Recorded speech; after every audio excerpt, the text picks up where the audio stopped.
Salud, good people of the internet. Welcome to the Bitchuation Room Podcast Live. We have a better nightmare on our hands, and that's all I wanted. You guys remember? Chin chin. Can't wait for this new clown show. I am not above celebrating. Thank you so much for being here. This has been such a crazy week. I think I just gave the last of my energy. And now I will power down and go to sleep forever. I am so tired. I'm sure you guys are all so tired. If you're not tired from waiting for 4 days for the election results and all the hot takes on Twitter and all the bad takes on Twitter and just the endless noise. I mean, I really, really wanted to just like chemtrail everyone to sleep for that moment and then just wake us all up when it's over. Just, wake me up before you go Trump. But here we are. He's out. He's gone. I mean, he's not technically gone. He could still start a world war. But he was voted out. And we have just the best panel to discuss what is the future of this country with this new reality. Ben Dixon is here. Aida Rodriguez is here. You know them all from their work, from their individual work, from TYT, from whence I sometimes come. But we're going to just have a great show. Look at the way the right is reacting right now. Look at the way the left is reacting. The Dems are reacting. Everyone's got their own version of history. And I think the reality is somewhere in the middle. But we're going to dig into what all of this means. And we're also going to play in honor of the late, great Alex Trebek, RIP, pouring one out. We're going to play a version of, and I don't really feel like this is the way to respect his legacy, but I just felt like it was relevant. We're going to play Trump Jeopardy, all right? How much do you know and remember about the Trump administration? How much are you trying to forget already about the Trump administration? We're going to play that, so stay with us. It's going to be fun. But first of all, I also want to just thank everyone who has donated to this show. We've been donating a portion of your tips which help this show that has no backing. My God, I would love for Third Love, the bra company, to sponsor this because I really do like their bras. So if you're listening, I will hawk your bullshit all day long. Okay. Republicans are probably already running ads on this podcast on YouTube. I apologize for those. I've got no hand in that. But thank you to the people who've tipped us $20 or more. You get a special shout out. Emmy Morton, Stephen Waddy, Kevin Reavers, even though I want to say Keanu Reeves. It's going to be Keanu Reeves. I don't care. I don't even care. Daniel Lee, Nicole Dupuis, Hannah Gibbons, Katrina Blackley, Justin Kuinga, Bryant Mayer, and Tushara Kodikara. Thank you so much for donating. You guys have been so sweet. And for everyone else who wants to donate, do it. Do it. TDR-Live, TDR Live on Cash App, TDR-Live on Venmo. We're donating a portion this week to Movement Voter Project, who's got a special fund for Georgia. As we all know, Georgia Senate seats still hang in the balance. That could still be the difference between flipping the Senate. Donate to us. We will keep a portion for all the work that we've done for this show, and then donate a portion to Movement Voter Project, who's been crushing it. And again, we'll get into this, but we all know who we can thank for this election. I am just going to start off and say it's okay to celebrate. I'll just say it. It's okay to celebrate. There's nothing wrong with celebrating. I'm not going to bitch this week. In fact, I mean, I will. We're going to bitch, but I'm just going to say it's okay to celebrate. We should be celebrating. Enjoy. Just find a week. Find 3 days. Find a breath of relief. You owe it to yourself. We owe it to one another. We can come together. We can have a drink. We can enjoy this moment because the fascist will be gone soon. It's his move, really. We hope he's going to be gone. But again, this was a huge turnout, 65% of the electorate, which is not enough, but it was the biggest in history since more than white landowning men could vote. That is not nothing. 18 to 29-year-olds did their damn thing. They came out in droves for Joe Biden. Black Americans, overwhelmingly Joe Biden. Latinos and Asians as well, overwhelmingly came out for Joe Biden. Yeah, 70 million people still voted for Donald Trump. And we're going to talk about how fucking scary that is. And we know what we can do about that very stark reality and why that reality is there. But look, more people voted for Joe Biden. And that's what's important. His margins in all the states we were watching, Pennsylvania, Georgia, Arizona, Nevada, are up by a few thousand. The only squeaker really, again, is Georgia. And Biden is up 98% reporting. It went blue. It went blue. That is absolutely part of the story. And I just want to shout out again the grassroots organizations that we all know made this happen. And in Georgia specifically, Fair Fight Action, which is Stacey Abrams' organization, New Georgia Project, Black Voters Matter, Asian Americans Advancing Justice, all these organizations, and including in Nevada, where the Latino vote also overwhelmingly came out for Biden, and folks like Mi Gente. We've had Marissa Franco on the show before. And then the other person who is thanking all those organizations, who sent out a tweet saying, "I want to thank progressive organizations for their extraordinary efforts helping make Biden's victory possible. Together, you built widespread support for Biden among young people, people of color, and the working class. Congratulations. Let's keep going forward." Guess who that was? Yeah, it was Bernie Sanders. It was the guy who, every time someone who isn't Bernie Sanders wins, I get real emotional. I get sad as fuck, actually, because I wish that we could be celebrating Bernie Sanders as president. And we will talk about, whether that would have been even possible, what we think about the movement that Sanders absolutely built. But Sanders was the reason that Biden won, okay? He was the reason because he put all of his energy into the Biden campaign and did not waver and immediately said, this is what we got to do. And he helped activate the bases and the grassroots that had been pulling for him to pull for Biden. So we can never forget that. Thank you, Tio Bernie, como siempre. And, we might not have gotten it there with you, but I think his legacy absolutely lives on. But again, I can't help but being sad. Fuck you. I don't have to be just like happy for Biden. No, I'm still, I got a little sad because we are going to need that energy. But joining us to really, really dig into this and get their thoughts, my two guests, so happy to have them.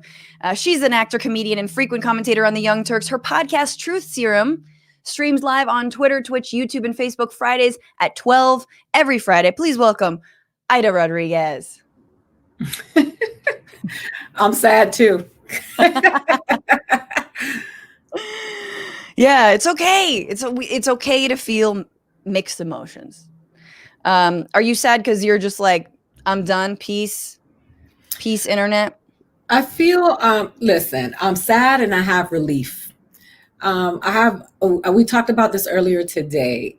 Donald Trump being gone is a good thing, but it was the issues of people of color, Black people in this country that we dealt with face on while Donald Trump was there, was in our face constantly. And I just feel that with this liberal racism, Joe Biden trying to sweep this shit under the rug with the "we are the world" syndrome, it makes me a little nervous about us because, there are, what Malcolm X said, two types of races: the ones that let you get uppity and not close, and the ones that let you get close and not uppity.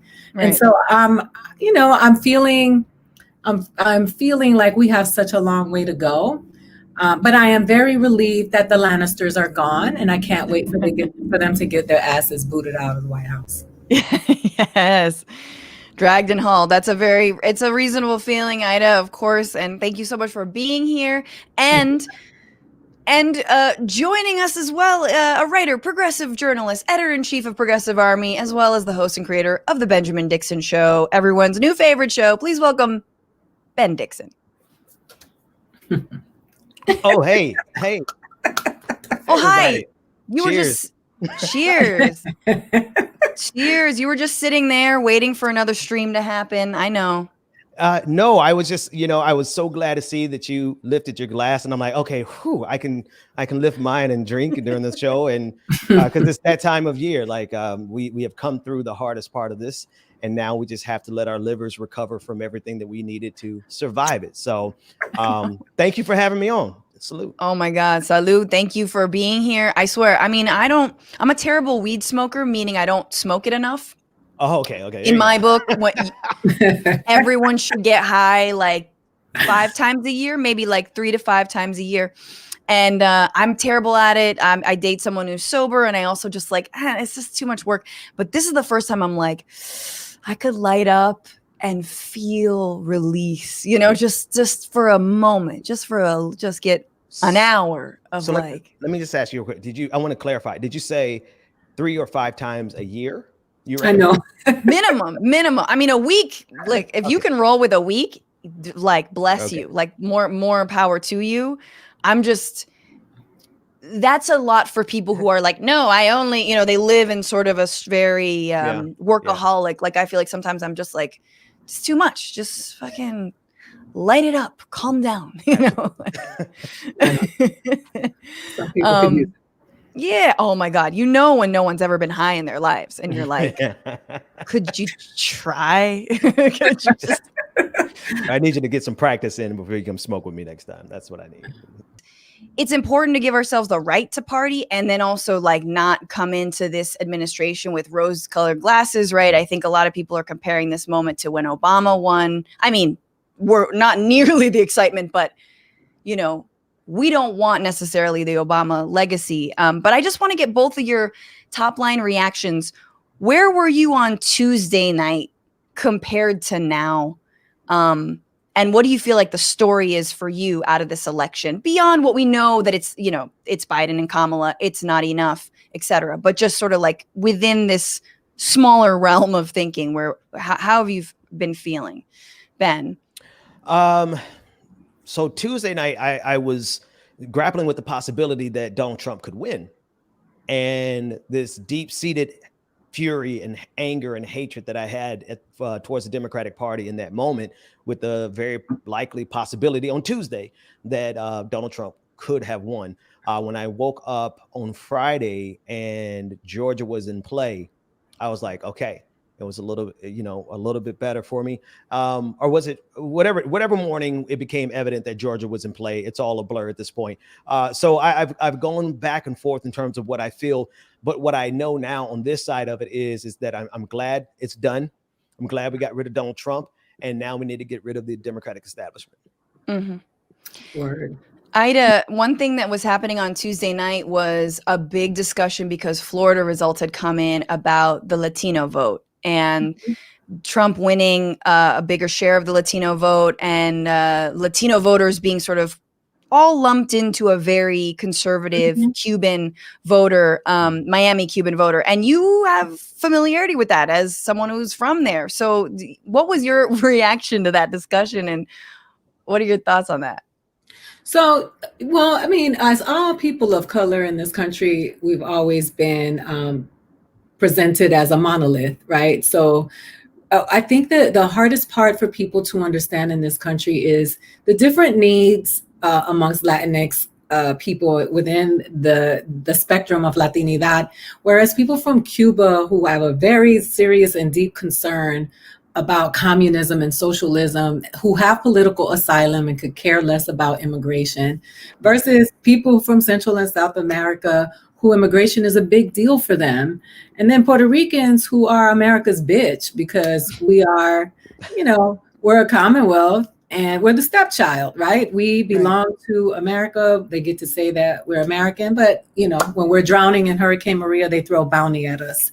So I think that when people talk about Latin people without acknowledging that we are a group that is not only made up of different countries, but cultures, races, identities, it's very hard to have a conversation, because when people say the Latinos in Florida voted for Trump, no, very specifically, the Cubans voted for Donald Trump. People from Venezuela voted for Donald Trump. Those Puerto Ricans in Orlando, they voted for Biden. because they remembered how Donald Trump treated our land, our island during the hurricane. And, it's predominantly a Democratic country, which is why they don't want to make it a state, because they know that, so when I heard that, and let's not forget the Mexicans in Arizona who showed up, and the First Nations people, like we have these conversations, and I mean, I don't know, we outnumbering everybody. So why we keep having conversations about us like we're the oddity? Can we start talking about white people like they are a monolith? I mean, what I mean? They get to tell us they're Irish and German, and so are we, motherfuckers. We not all the same. Absolutely. Okay, so my initial reaction, of course, was, and I think we have a super chat from somebody, and thank you so much for that, who said, Charles Lane, who was like, I can't believe this many people voted for Trump. And that was my first Tuesday. And sorry, Ben, you getting covered up there by that. Tuesday, I was like, wow, and in the middle of a pandemic that he's so clearly messed up, I am like, I don't even know what is this? And my immediate thought was like, what if there wasn't the pandemic? Did the pandemic help him? Did the pandemic hurt him? I don't know if you guys have any thoughts on that. Was it that people were like, well, Biden's going to lock our whole country up? Or was it, well, Trump has been mishandling this? Or did it just kind of break even? I think that is the one question in my mind. I've been racking forwards and forwards about how the pandemic played into this. I don't know if you guys have been doing the same. Go ahead. But I was just going to say that more fans showed up to vote than constituents. And I think that was our greater problem, because a lot of the people who follow Donald Trump, who for some odd reason want to identify with him as if, as they say in Clueless, he would spit on them if they were on fire because he's an elitist and he doesn't really fuck with poor people. But you have a group of people out there, and let's not forget the sexism that's a part of this. A bunch of white men who identify with this macho. That's with the Latinos as well. They're like, oh, he'll say it like it is. But there were just a bunch of fanatics that showed up to vote. The cult that we kept calling out, they showed up to vote. They don't care. They will bite their noses to spite their faces. They buy merch from their president. That's some bullshit. But Aida, that it's bigger than just a cult, though. 70 million people. And I'm being totally unfair. I don't know if we can call that a cult.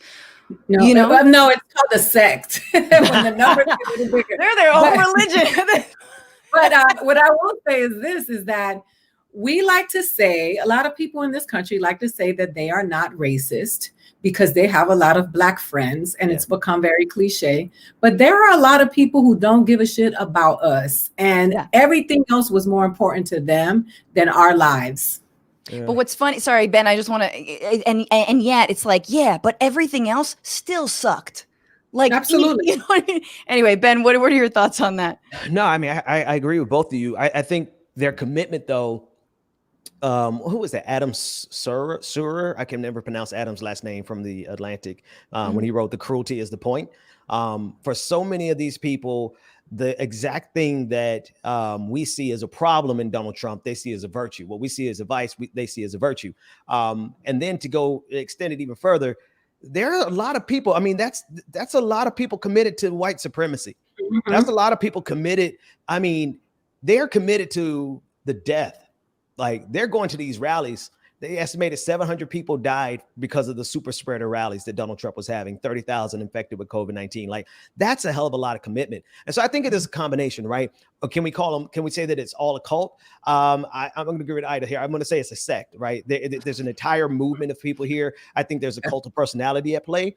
I think that there is white supremacy at play. I think that the sexism, the macho man that it's funny. They really think that he's this tough guy and he's going out like a whiny little bitch. Like, well, yeah, and I don't even know to the extent that I could say the title of the show, right? I'm trying to not to get my head.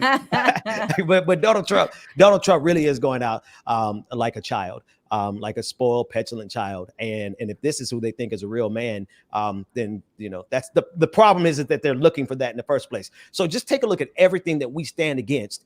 This represents how many people who are willing to stand for that and to champion that. I agree. And I think it's going to come into play when we talk about sort of what the future of the Democrats is, because for me, I always say that, like, look, Trump might have, his vision might be the same vision of like David Duke after David Duke hits, hits the pipe or whatever. But like that's a vision nevertheless. Like, it might be a racist apartheid state, but like at least he knows what he wants. Whereas Democrats, it's like we don't necessarily, at least the leadership doesn't necessarily know what they want, and aren't clear with their audience about that. But before we get too far, I want to just relish. Let's just relish. Come on. A lot of us were scared about the right's reaction. I think we're still scared about how some of these extremist elements will be called into action or to arms. They're already armed, but they were outside of polling places and electoral election boards, right, in Maricopa County. I was watching, I think, one report on MSNBC, and the reporter was like, "Oh, Boogaloo Boy," like he knew. He was like, "Oh, you're a Boogaloo Boy, huh? Okay, anyway," and he just kind of was like, "Oh, I'm gonna have to incorporate that into my reality right now." Just outside of an electoral board where they're counting votes, but others are having a let's be real, just a meltdown. Trump administration really should have taken a page out of Cheney's book. They have no idea what the fuck they're doing. They don't know how to steal this election. They can't steal the election. It's even though it's been, I think, too close from what we would consider, it is still definitively in Biden's corner. So I just want to play you some of the ways that they tried this week to call fraud and take this thing back. So first was they sent their two best guys on the job, Eric Trump and Giuliani. All right, here we go. So we came here today. We met with all our lawyers. We are going to file suit in Pennsylvania. It's a shame that we have to do that. It's the last thing that we wanted to do. It's the last thing my father wanted to do. But this is rampant corruption, and it can't happen. It simply can't happen. It's not fair. This isn't democracy. And with that, I want to pass it off to the great Rudy Giuliani. Great. They're great. Sorry. I'm sorry. He's like, let me just tuck in my shirt real quick. Yeah. Ida, what does it say when you send Eric on the case? Like, it says nobody else wanted to go. They were like, it's you. I'm one of the people that I'm not celebrating until they are completely out. I will say this. What a relief to go on Twitter and not see Donald Trump trending, because for so long, the mainstream media pumped him up so much. And let's be real, they were so responsible for him being elected, getting the notoriety and the publicity, and they pumped him up so much because he's such a shit show to watch. Yeah. But I just think that, listen, first of all, I want to know how much they paid them people to hold up them signs behind them, because I know that's is it union or what? It's definitely not union. I have to break down because they sent me one to actually. Jenk and I talked about it. They were paying like $20 an hour for me to say that I was a Latina for Trump. I actually am going to frame the breakdown, and it is non-union. I just think that these people are so accustomed to privilege. They're beyond that. They're so accustomed to the hustle, because they're such a hustling family. Look how much they hustled America in the last 4 years. Like they ran like street game. And so when they send Eric, it's because it's done, bro. Like they're just like, you know what, you go this time, you go. Ivanka's like, I'm not doing that anymore. That, the Lincoln Project, they got us. Everybody's embarrassed. And Eric was like, let me go, Dad. I'm gonna go. Watch, I'm gonna go. Don't you think he built it up as the moment he was gonna finally prove his worth? Like for 4 years, he's like, I'm gonna do this, I'm gonna save it. We've got these lawsuits. I remember there was one photo, I think you probably saw this, of one of the lawyers who they sent. And I don't know why. This guy looked like he was a Muppet baby dressed up as a lawyer. Like he had a big old hat, like way too big for his face, big glasses. And it was like, you look like you're 12. And he's like, and he takes a selfie. He's like, I'm flying out to defend the Trump team. Anyway, it's like I said, man.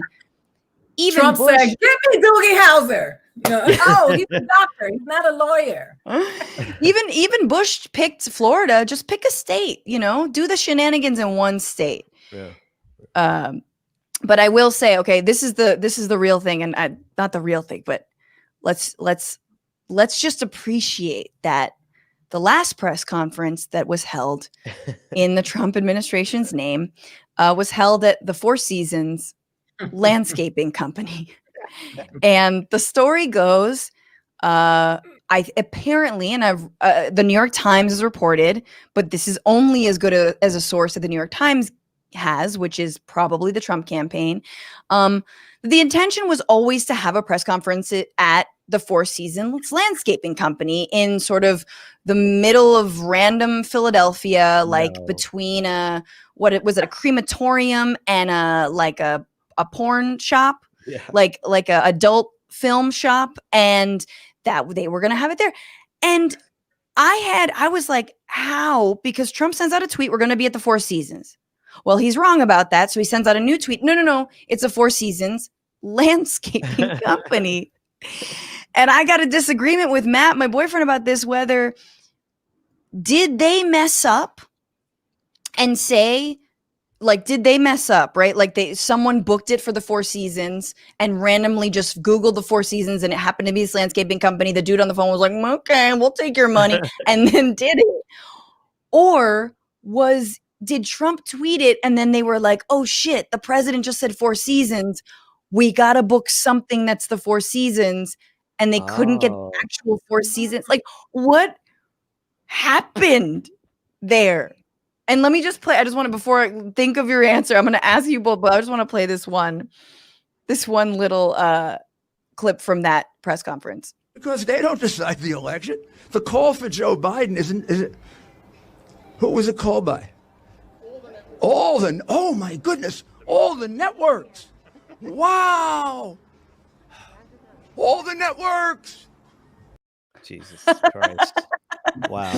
That is Rudy Giuliani, of course. What the fuck, Ben? What was this? This is white male confidence going awry. This is when you have been so used to getting away with bullshit all of your life and no one has ever called you on your bullshit. I mean, I think Rudy Giuliani actually thought that he was going to have some impact yesterday. It's that, and it's also not knowing when to get out of the game. So you mentioned Ivanka Trump. She absolutely is not going to show her face on anything her dad does again for the foreseeable future because she's smart. Don Jr., he probably was too high, snorting a couple of lines yesterday to cope with it. So that's why he didn't go. Eric, this was his only time to shine. So he got a chance and he took up the scraps. Rudy Giuliani, on the other hand, he has been riding with Donald Trump so long that he just doesn't know when to get out of the game. He's pot committed at this point. He's also very drunk all of the time. Yes. But I love that question because I honestly don't know the answer to it, Francesca. Did Donald Trump mess it up by saying we're going there, or right? Or did somebody Google it? I hope it's somebody Googling it, called them, and then there's somebody on the other side of the line at Four Seasons Landscaping who refused to tell them, I'm sorry, but you must have the wrong Four Seasons. They did not tell them that this was a landscaping company and not the hotel. So whoever that was, I really want to believe that's what happened because they're the real MVP here. The Four Seasons tweet, though, was hilarious. They were like, They were like, That looked like the epitome of this is how we started. This is how it's going. Yes. So apparently they say they were always meant to have this press conference. Yes, they chose this particular landscaping company because they wanted to be in a more friendly neighborhood. I think this was more of a white, middle class, working class neighborhood. I don't know. But let me just play you why they wanted to do this, because they had another conference in Philadelphia. They chose maybe the wrong spot. There was a DJ on site who insisted on playing a lot of Beyonce. And here is Pam Bondi and Corey Lewandowski trying to get a word in.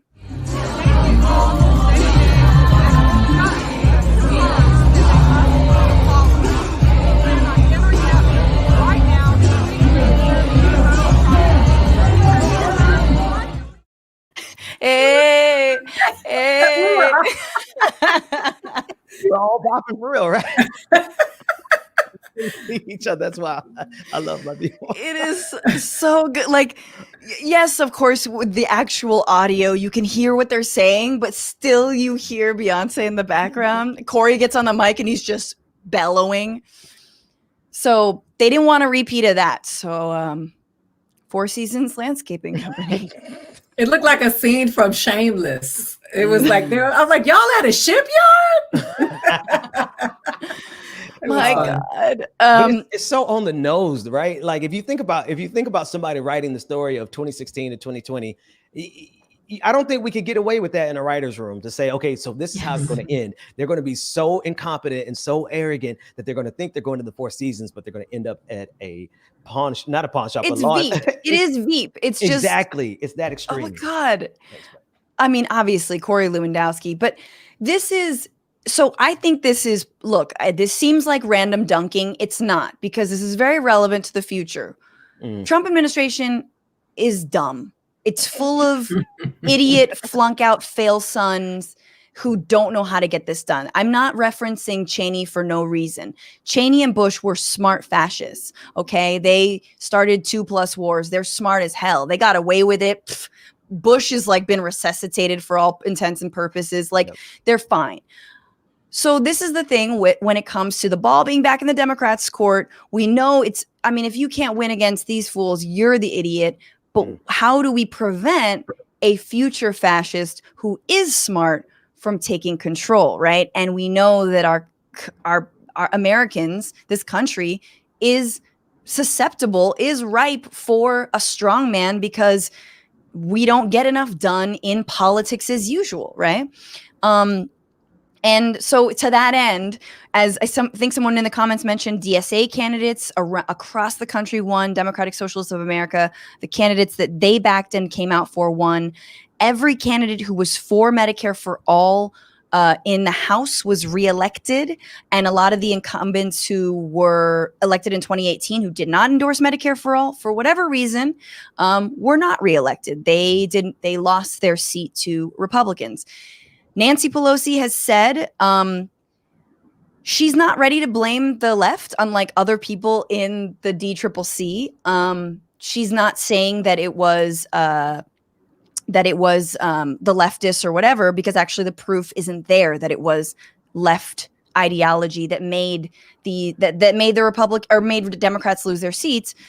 People like John Kasich and other folks, John Kasich, mind you, is a Republican, if we're forgetting, is saying that, yes, it is the progressive left language around Medicare for all, around Black Lives Matter that should be reined in. And that is why the Democrats lost those seats. I just want like reactions from you all. I mean, we could read AOC's timeline, but do you feel like where is the proof, Ben, on either side of that, or is it somewhere in the middle?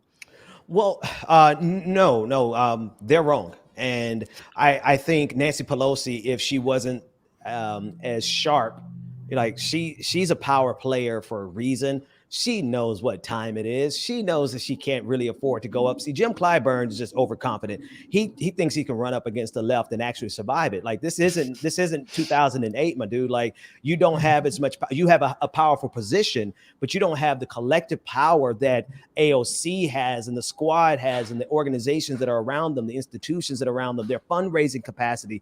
Nancy Pelosi knows that. If she could get away with trying to crush us, she would. So I don't really look at her as being a benevolent actor here or a good faith actor here. I think she's just being a power actor here and recognizing that AOC and that branch of the Democratic Party is on the ascendancy. Yeah, I agree. And you know what, in terms of language, I mean, I know one of them said, we are never to use the word socialism again. Yes. That was, we have to be honest about what we're dealing with. The dumbing down of America has been in play for a long time. People are broken and broke, and they are emotionally triggered and driven. And so when we talk about how that impacted this election, I have never heard so many people saying they're trying to turn this place into Cuba and Venezuela. Sure, we've heard it before, but it was a talking point. That was the Benghazi of this election. Right. And I think that, you know, when we're talking about what's progressive, there's this anti-intellectual movement in this country where you are shunned because you are smug or intelligent, elitist, and all of that came into play. But a lot of people are in office because of those checks that they're getting. And I don't know why, you know, they keep talking about the people showing up.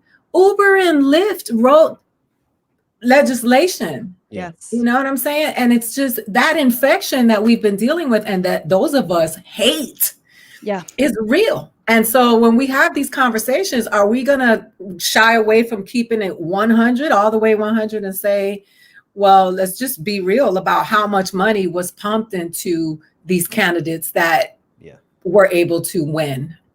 Yeah. And I think that, look, that is so important, Ida, going forward, because it truly is who's funding your campaign, right? And I feel like Bernie, AOC, the squad, everyone who's rejected corporate donations and actually won has been proof that you don't need to pander to, you know, pharmaceutical companies, weapons manufacturers, whoever, you know, big tech. You don't need to pander to them to win, right? You have to do a little bit more groundwork, but you don't need to, you know, you don't need to like actually sell out. And so the idea that they won't be able to fundraise if they sell out, if they don't sell out, is bullshit. You can't stand on that anymore. In fact, it's a little bit of a, I think for most of us, right, who are seeing, oh, what candidate do we like? Let's see. When it says does not have a super PAC, when, you know, does not take corporate donations, that's a huge plus for us, even if we don't really know where they stand politically. I mean, and let's keep it 100. That's why people like Donald Trump, because they stupidly thought he was a self-made man who was funding his own campaign, right? You know, like they were like, oh, he's not stealing our money to then, or getting corporate donations to then run for office. It's like, you know, but let's see. I do want to read a couple things AOC said and get your thoughts on that, because she's been tweeting a lot, obviously, saying that no congressperson who endorsed Medicare for All lost their seat. And then today in the New York Times said that the Democrats need to understand, my colleagues need to understand, quote, that we are not the enemy and that their base is not the enemy. And that's like sticking with me, right? Because you see a Republican Party that is so willing to cater to every one of its bases, most ridiculous, like inclinations, most racist inclinations, the shit that they've sowed, right? They're literally reaping what they've sowed over 24-hour Fox News. And yet Democrats, every time the base gets something, every time we support a Bernie Sanders candidate, it's like, no, stay. Like, oh, you have energy? We don't want energy. We want the opposite of energy, but we still want to win. They want checks too. Yeah, right. Everybody has to get paid. One of the big things I think that's happening, though, right, is what you're seeing with AOC. It's really she's kind of like the unofficial leader at this moment of this wing of the Democratic Party, and I'm here for it. Like she hasn't let me down yet. And that said, there's a changing of the guard that's happening, and I don't think it's based on how old you are, because Bernie Sanders is obviously the best example of it. He's like 100 years old. I love Bernie, but he has the right mindset. He has the right policies. He has the right agenda. He is an outlier, because if you look at Nancy Pelosi's, the Jim Clyburns, the Steny Hoyers, you look at what they represent in the generation. I'm sorry, I got to throw Joe Biden in there. Yeah. Where they came from, what they represent, what they fought for in the 90s is completely antithetical to what our generation believes in. Right. Of course, we have a couple of fascists in our generation. That's kind of the reason Donald Trump had so many voters. So we still have some problems in our generation. But there's a changing of the guard happening on the Democratic side of the aisle. And I think that they're doing their very best to cling to power. And they're trying to throw corporate money at it. And corporate money isn't sticking, because not only do we have small grassroots dollars, we have small grassroots organizing and people power. Right. Yeah, Absolutely. I agree. And I think that, I do believe that this younger generation is a generation of fighters and of people who have made a decision that what has been given to them is not enough. And I, like I said, it's a hustle. The problem with the hustle on the left with the alleged Democrats is that they are hustle with no fight, whereas those Republicans are hustle and they'll fight to the death. Yes. They double down. They are in it to win it, and it doesn't matter if the babies go out the window.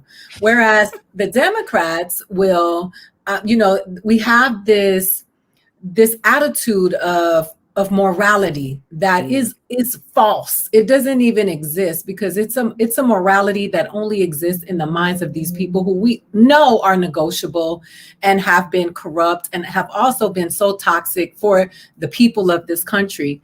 So when we have these conversations and you see those people, you look at them and you're like, they're one and the same. They are one and the same. The only thing that's different is those of us over here who are really saying, restore the power to the people. Yeah. But all of those people they in it for the checks, and their talking points may be different, and they may say they're Democrats. But the truth of it is that they are all about the hustle, just like the other side. Yeah. They just don't have hands.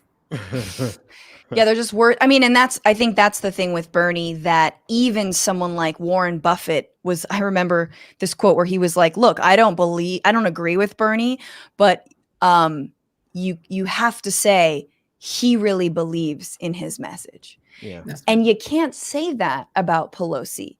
Schumer, I will say, he was interviewed by a non-jihadist today in the New York Times. He was who wrote an op-ed that was very good. Everyone should check that out. And he was basically, Schumer, I think, gets it a little bit more. It's just that Schumer next to Nancy Pelosi looks terrible. There's something about the two of them. It's like a howdy doody old, like show at a hoedown, where they're both made of wood. Anyway, but he was like, look, if we don't enact bold change, if we don't do that now.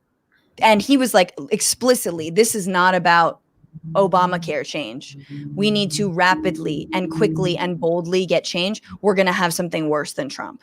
He acknowledged that. And I was like, that's good. Like, let's more of that. So there is a reckoning. There are rifts in the Democratic Party. It's definitely all of our jobs to sort of keep, fanning the flames of those rifts and be like, yeah. Some of you are smart. Some of you. And I do want to, not that I want to, lick this wound anymore, but I did have the opportunity to interview Jamal Bowman this week, right? He obviously won his district, New York 16, going to be part of the squad. Such a sweet person, such a smart person. And I was like, do you think Bernie would have won? And he said, honestly, yes, because of the ways that Bernie and Trump have something in common, which is they both talk about how rigged the system is, but Trump has been lying about that. Trump has no plan to actually fix that. He doesn't really care. He's a fake populist. Bernie is an actual real populist, believes in democracy. I don't know. I don't really want to go down the rabbit hole too much, but I don't know. What are your guys' thoughts on that? I think, with the socialism, could we have won with someone who said they were a democratic socialist? Sorry, Aida, you were saying they called Biden a socialist anyway. Exactly. They were. I mean, at least Bernie could deliver the message. But I think that, I think he could have won. I thought he could have won last time. I think that was why they always formed themselves against him, to keep him away from being able to properly run, because they know that he could probably win. And they're scared of him because they know that he would actually come with some change, because you can't throw checks at him. Right. Right. And that's the other side of it. I never forget, I was actually trying to, before I found media, I was trying to get onto Capitol Hill and be like an aide for one of these people. And I sat down What? with, Why, Ben? Why? yeah, No. it took a while for me to deprogram myself from Americana, right? From the propaganda. But one of the first things that woke me up in it was sitting down for lunch with the top advisor for a congressman. And he just admitted, he was like, listen, everybody's talking about changing the system. It works fine for me. It works fine for us. He was happy with it. They were getting the money. And this is a Democrat, right?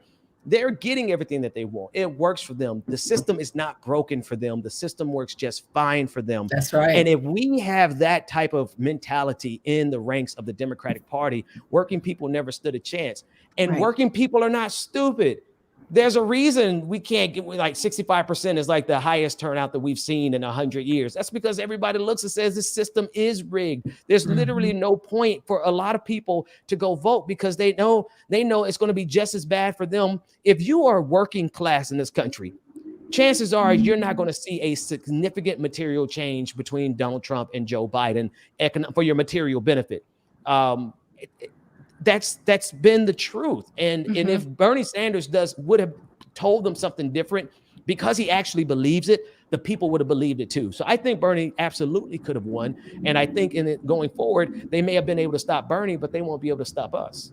That's right. Absolutely. That's right. Yes. Couple comments. Obviously, thank you, Super Chat. Schumer's posturing to the right because he doesn't want AOC to primary him out of the office in 2022.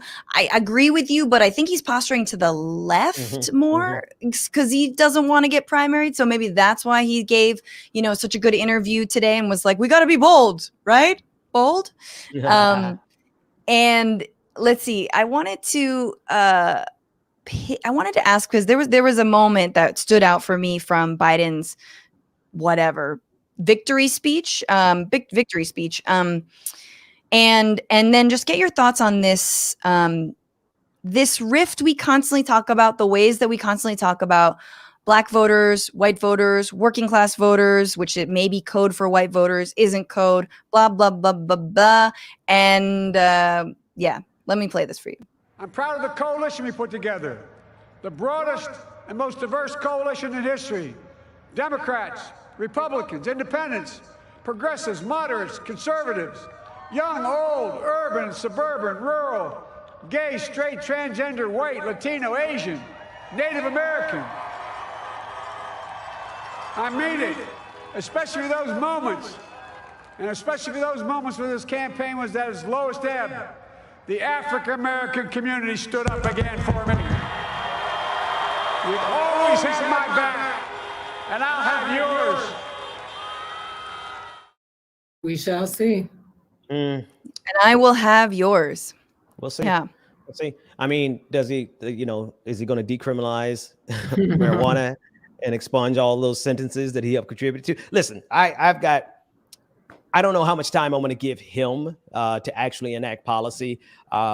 Maybe we'll see. We'll see what he does. But I don't think we should give any time to members of Congress. And I hate to do a hard pivot like that, but I'm really trying to decide, do we give Joe Biden time before we go after him? Maybe, I don't know, maybe you guys can convince me that that's a good thing. But in terms of the people that we can immediately apply pressure to so that we can hold him to his words, the way we hold Joe Biden accountable right now is by taking every single congressperson who's up in 2022 and letting them know that we're coming after their asses and we're going to primary them if Joe Biden doesn't keep his promises. I agree. I 100% agree.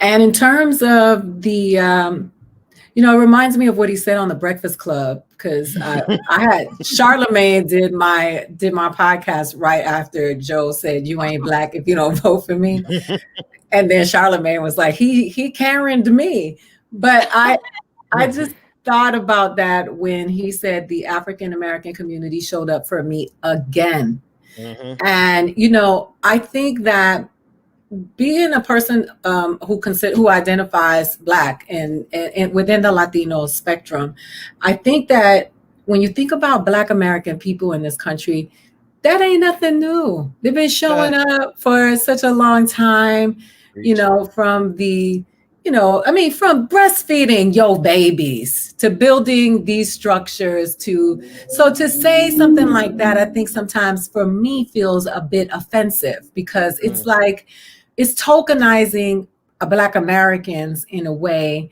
Like it's no different to me. Like, that's my African American. And I think that if you really want to appeal to progressive minds, you're going to have to learn to change your language.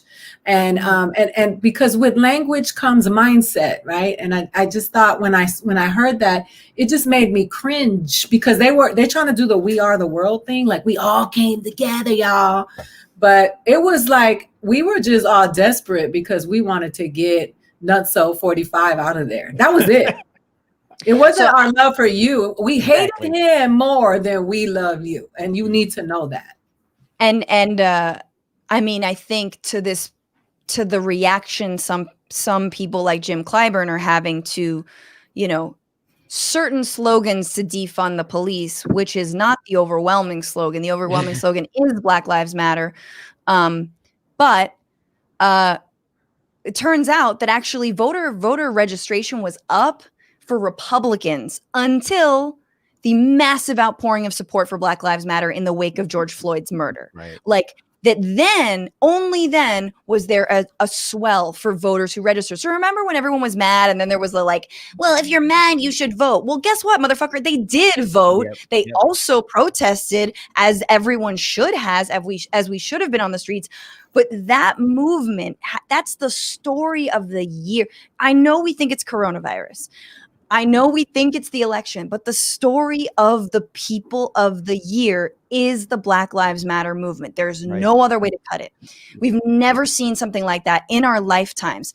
And so this is, you know, as someone who is half white, as someone who has, like, you know, family members who are white, as someone who's Asian and who has, you know, conservative Asians in my family, I am constantly thinking about how we can move forward together in a way that handholds the white people and allows them to let go of what I think James Baldwin had said so perfectly when, and I will not quote him directly, but that as long as you're better than the Black community, as long as your hierarchy, you might be poor as shit, but as long as you have the racial hierarchy over a Black man in America, that gives you some kind of clout, that you don't really need real change. You can be duped by a white supremacist celebrity megalomaniac because at least you're not Black.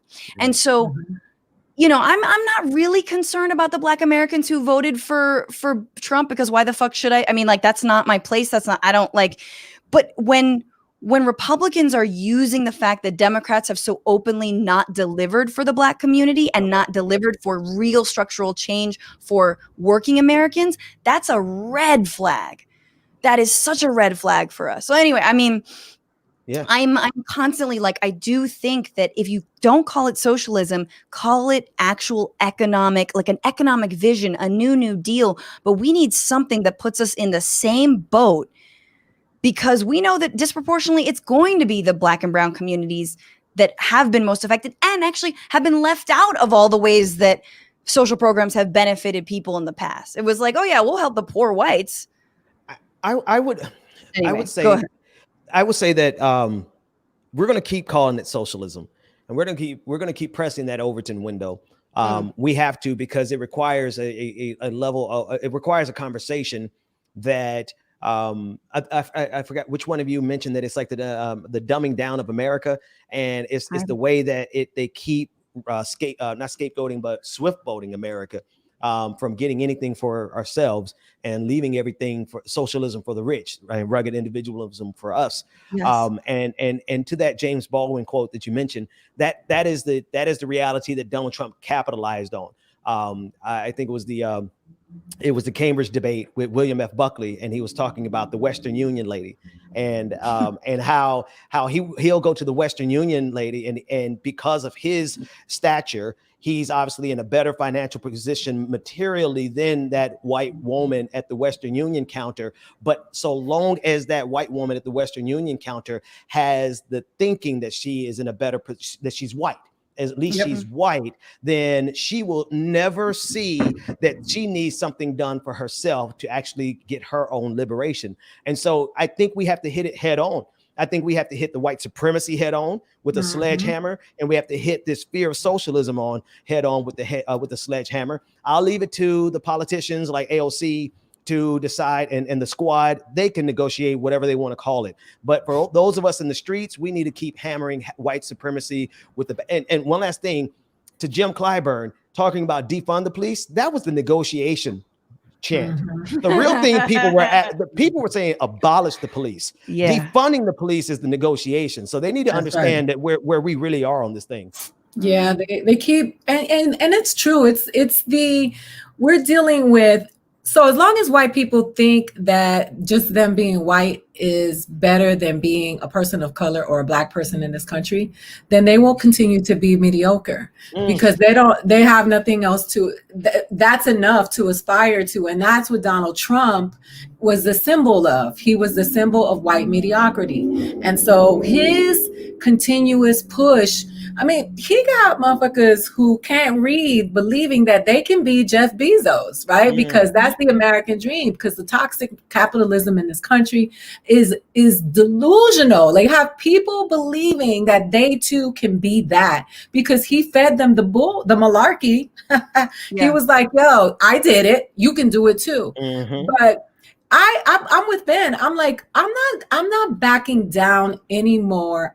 First of all, when you talked earlier about these white militias and these white people, historically, they've always used fear to move black people and brown people to be fearful of fighting for what is rightfully theirs. And time again, we've been deluded into believing that the numbers are against us. Well, we know that's not true because that's why they out here crying, fighting this abortion, because they don't want these white women to keep having abortions because they want to keep they don't want to be outnumbered. And this is the reality. So when we're sitting here talking about this, we done being scared. What do we have to lose when they're not giving us our just due anyway? Right. And all that, and I will not disrespect the ancestors by saying I am not my ancestors because I'm here because of them. But what they did is so that I could fight today. And I'm not going to listen, every time you see these militias and they always jump in somebody. When the No Fucking Around coalition called on them and said, where y'all at? Nobody showed up. So we got numbers too. We got hands too, proverbial and physical. We got guns too.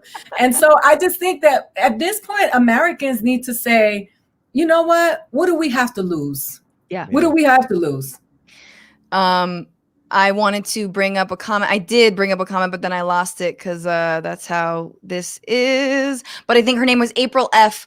Was asking about Kamala Harris and, whether the Overton window of vice presidents has changed with her assuming office. I'm just going to play this moment. And once again, I'm not above celebrating and I'm not above admitting when something is moving and important. Wait, I don't have it. Damn it. But I will just say, Kamala Harris had a moment last night where she was like, my mom came here from India at the age of 19. And I was just like, as someone who doesn't necessarily get moved, I was like, I got a little choked up. I was like, oh man, okay. Oh, was this a tear? Because my mom's an immigrant and I think I am so close because I don't have a long legacy in this country to being like, this isn't for me. And I know that not everyone has that choice. I know that people's ancestries and families are different, but like, there's so much when I see these nut jobs with like beer, Coors. You're like, what was this shirt? Like, beer, babes, baseball, or whatever the fuck that I'm like, you have this, have it. Like, bye. I'm going to go live, in South America. Fuck it. Like, that's my feeling so much. So that when I see Kamala there, it's like, yes, this is our place. And I was like, oh, wow, I didn't expect to be moved by that. You know what I mean? I didn't expect that. And I don't know if you guys had a reaction to that, or what you feel like. What can we do with Kamala? How do we push her? I think Kamala should be taken to task like everybody else, but I'm so tired of her being held to a higher moral standard because she's a Black woman. And it's like, all those motherfuckers are corrupt. So why are we always pointing at her? But she was a prosecutor that now, I mean, you can hold her accountable. Two things can be true at the same time, but the moral, even in the debates, they have to bite their tongue. Michelle Obama had to do it. Barack Obama had to do it. Right. I think Kamala has been problematic. Yes. Right. But I just think still that she's held to this higher moral standard. She's Black when it's convenient. She's an immigrant when it's convenient. Black people always stop being Black people to Republicans when they get in a position of power. Come on. It's amazing to me that she's now an Indian immigrant. They were like, she's not really Black. She's a non-foundational Black. Yeah. Right? That is important to remember. As soon as she became a threat, because they know that Black people will come through. And so I'm just tired of that. Like, I think that the whole thing, we need a wash, right? We need a whole wash. It's broken. The whole Democratic Party is a hot mess. And so sitting here and trying to single out Kamala and Joe, we're wasting our time because it's a given. We already know that, right? So what are we going to do? Jackie Lacey is out of there. This is how you reinstate faith in the people, and knowing that their local government, their regional habitats is how you push these people to do what they're supposed to do.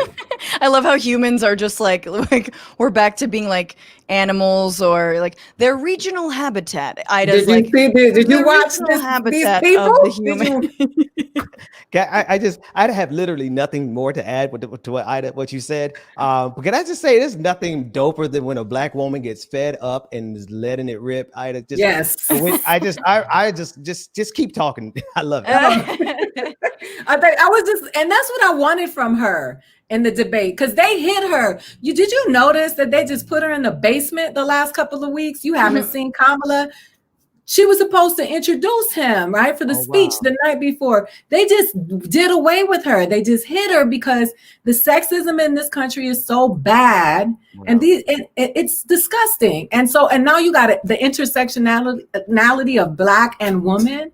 They hit her. Yeah. And it's going to keep coming. And this is the thing I think we're going to have to keep remembering as we try to, I tell this story often, but like my mentor, Max Elbaum, who's been on this show, I was living abroad when Obama was in power. I did go live in South America. I went to Argentina. I was like, bye. And Obama was in power. And I remember I wrote something like, kind of like, oh, the drones and the this and that. And I was like, I'm sick of Michelle Obama's arms and I don't get it. Like, why do we have to talk about that? And he was just sat me down, and he was just like, watch yourself. You know what I mean? Don't be careful, because you don't want to slip into some of the same racist tropes that are being thrown at these figures from the right, and make sure that yes, we want to move together as a country. Yes, we, of course, want to move to the moment where we don't distinguish one another based only on race, blah, blah, blah, or at all, right? We're not there yet. And let's just be careful as we critique Kamala going forward, that we are not playing into those same racist and sexist tropes.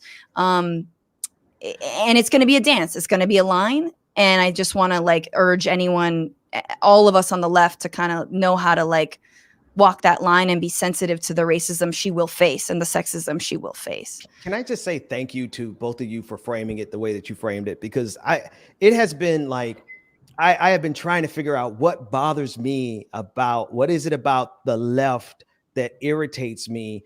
And it is the fact of what you two just pointed out, Aida, what you said in terms of holding Black people to a higher standard than they hold anybody else, even within our class critiques, even in our critiques of imperialism, even in our critiques of capitalism. It's like there's a sledgehammer that is brought down on Barack Obama that, and I'm thinking, and I'd like to hear what you guys have to say about this, but I'm thinking maybe these folks are just now getting their leftist critique good enough to actually leverage it And so maybe the reason they didn't bring that kind of critique before Obama was because they hadn't read any books yet. Maybe Because that's what they were in middle school. No, Ben, you're right. Look, I'm sorry, but this is my thing with people who just got woke or just got politicized around Obama. Like, honey, we've been in the struggle. Like I was, 8 years with Bush. So like, yes, I get that you just understood what neoliberalism and capitalism and globalization have done to this country.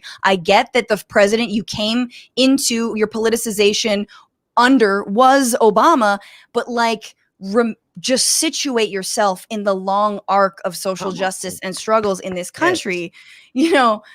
It's not just about Obama, and Obama didn't invent capitalism, or imperialism, or droning, or droning. Exactly. So just slow the roll. Again, my mentor had to slow mine, and I think everyone, slow that roll a little bit. It's always, what it is that Black people have taken care of white people in this country since they got here, and so that obligation it rests within the subconscious minds of white people. Their frames broke when Obama won because they were like, how dare you? Like, and it's metaphysics. Like their subconscious minds are programmed to believe that Black people are beneath them. So how you going to be the leader of the free world? Even though I didn't graduate from high school, I'm still better than you because I'm white. But your obligation has always been to take care of me, to see about me. So the morality that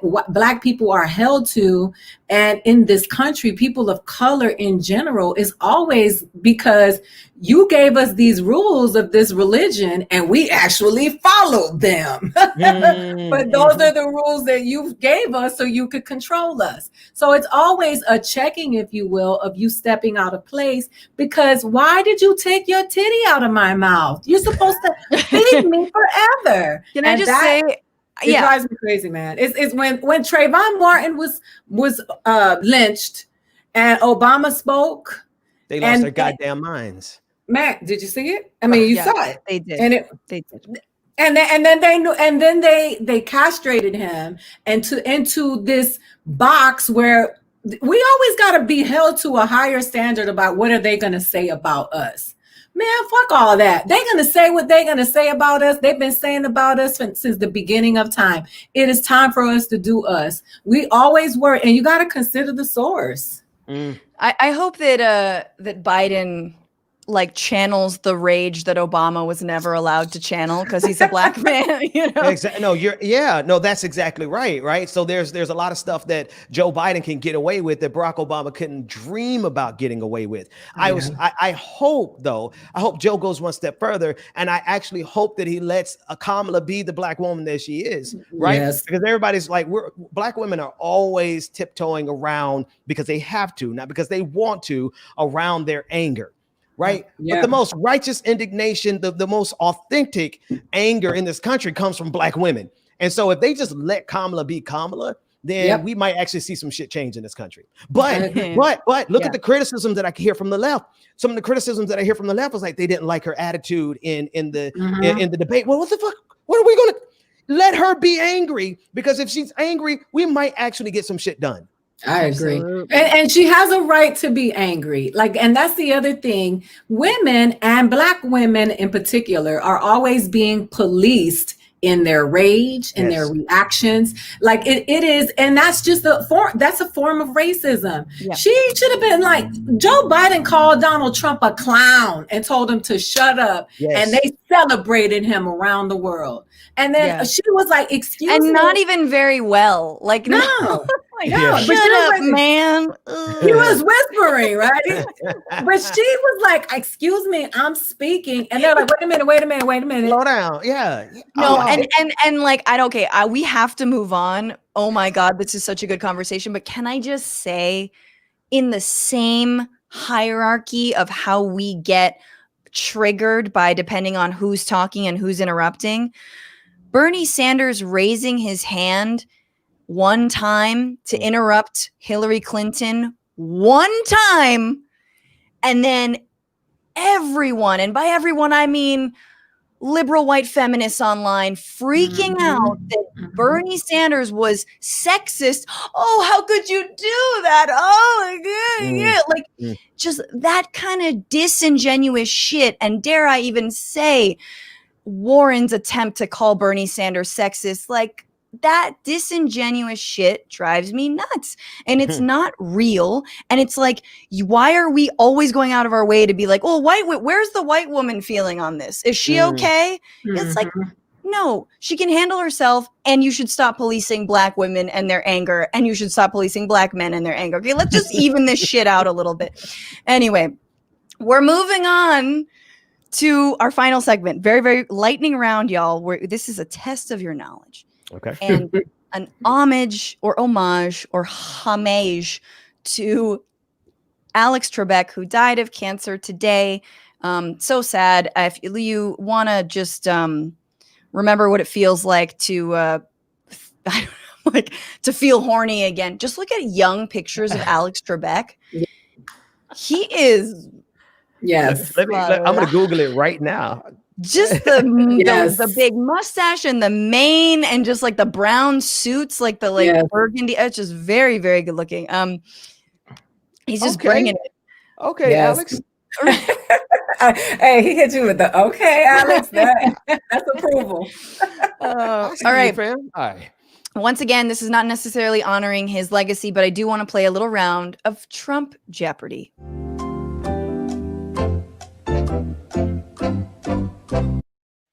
All right. Thank you, Becca, for making that. We got three categories: policy, people, and moments. The points 100 to 400. I forgot what they actually are. I think they might go to 500. I'm sorry, Jeopardy fans, if I'm disrespecting that. Policy, people, moments, 100 to 400. Aida, you first. Policy, people, moments. Moments. For how much? 200. Moments for 200. This moment convinced Joe Biden to run for president.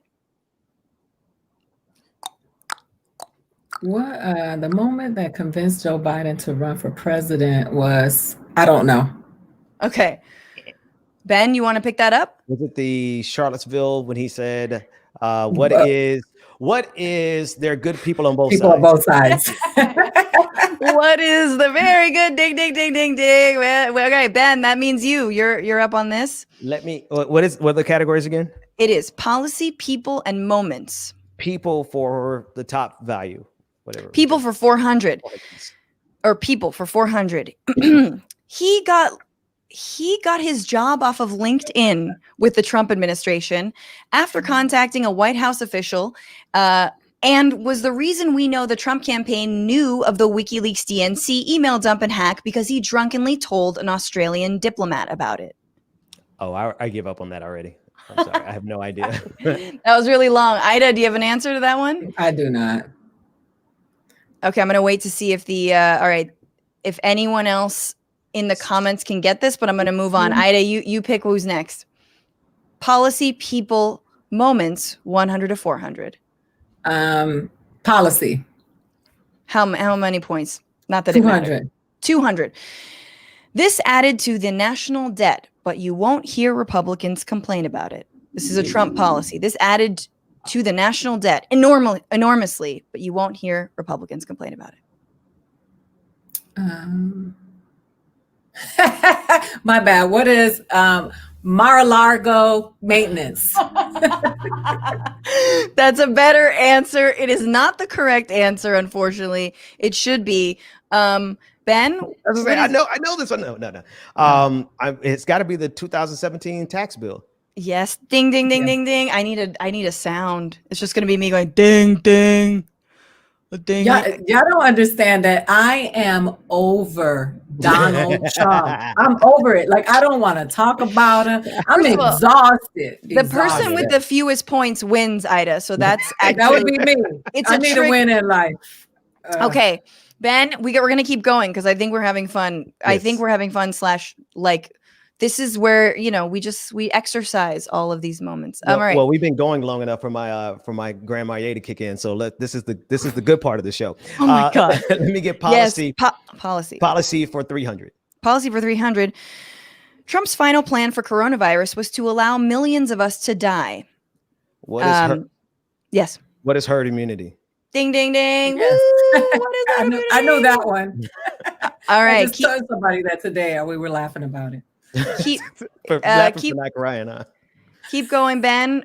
Policy, people, and moments. Moments for 400. Moments for 400. This moment led to a rise in the sale of a certain canned good. What is the Goya Foods moment? Okay, what specifically? Donald Trump trying to sell it in the White House. Not exactly. Ida, can you correct that? What is Ivanka taking a picture with the Goya can? Before that, why did we even talk about Goya to begin with?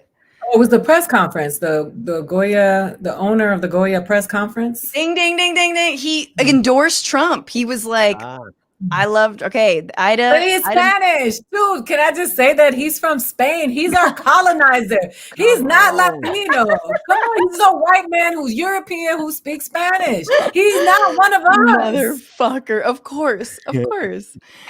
Ida, your choice, policy, people, moments. Moments for 500. There is no 500. I'm giving you 300. 200. We knew that Trump and Putin were homies when the president jokingly chided Putin for not interfere in the election. This is a moment. What was that moment? It was one of those conferences when they went off and kissed and nobody knew about it. Remember, what was it? It was the G. What was it? They did hang out at the G20 or one of those. What's the name of the city the conference was held in? It was in Munich. Was it in Munich? No.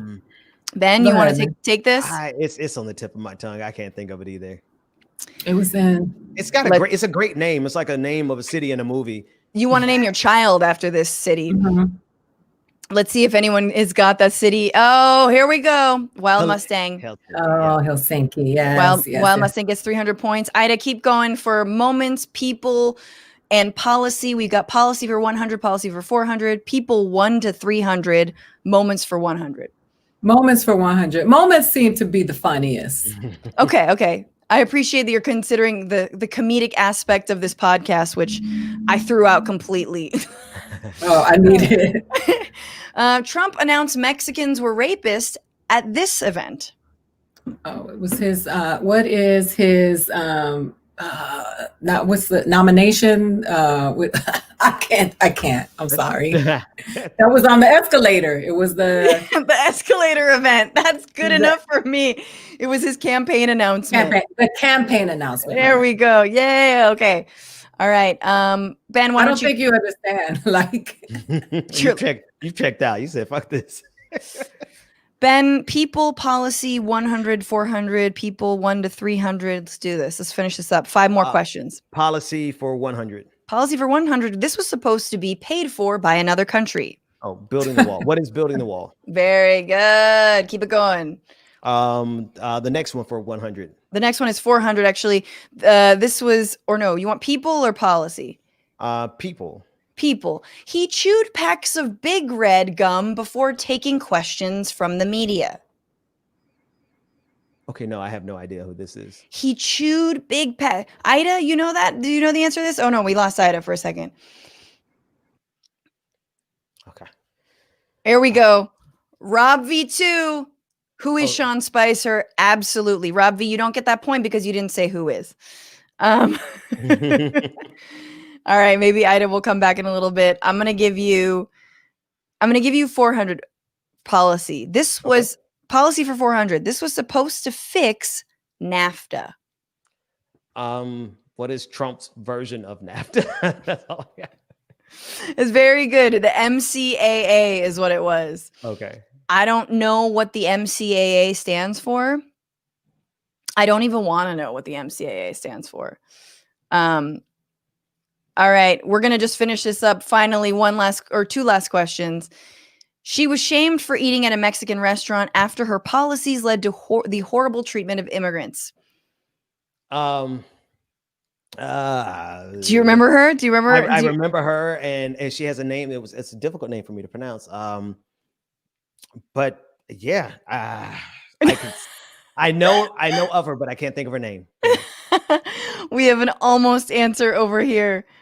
We have Nasif _. You guys, you have to answer this in the correct form. Otherwise, you think Alex Trebek gave people the points if they said, first of all, I appreciate Monique just going, Susan something. Susan. But no, it was Moore Phelan's got it right. Kristen Nielsen, of course, not in the correct response, ergo, no points. We don't ever have to think about these. Hang on. Charles Lane says, if Trump paid Stormy Daniels to hush, how much did he pay her for sex?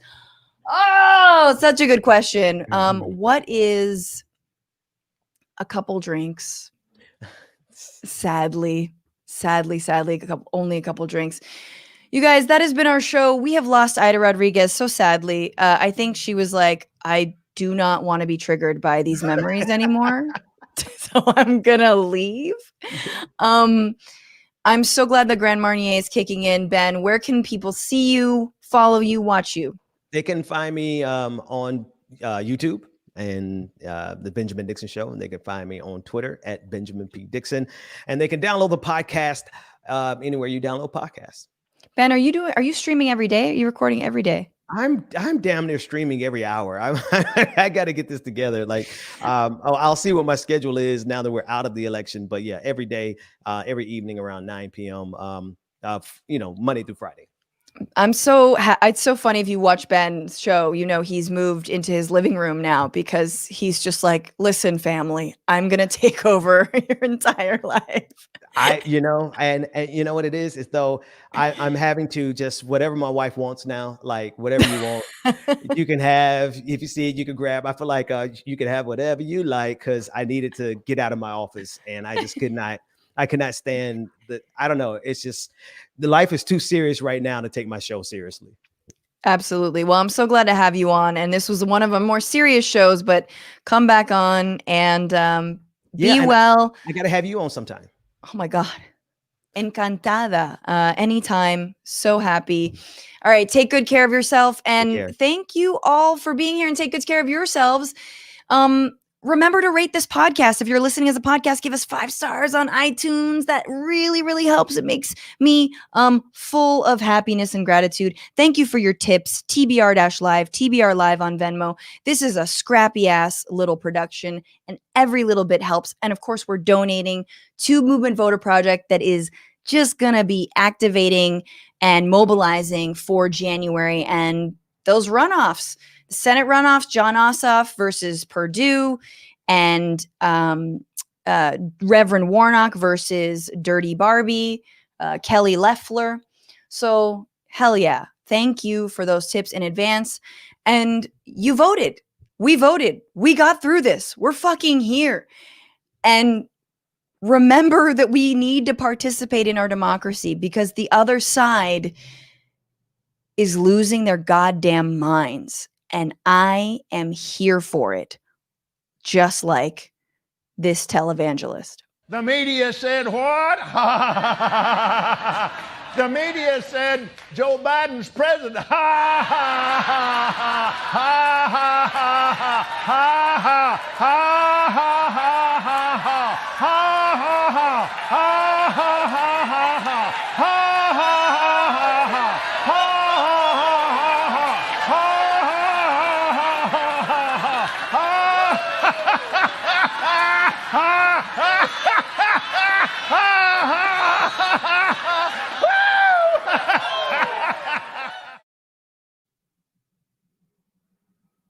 Oh, wow. Oh, my God. They're having a fucking meltdown, you guys, and we are going to relish every moment of it. Be so well, and remember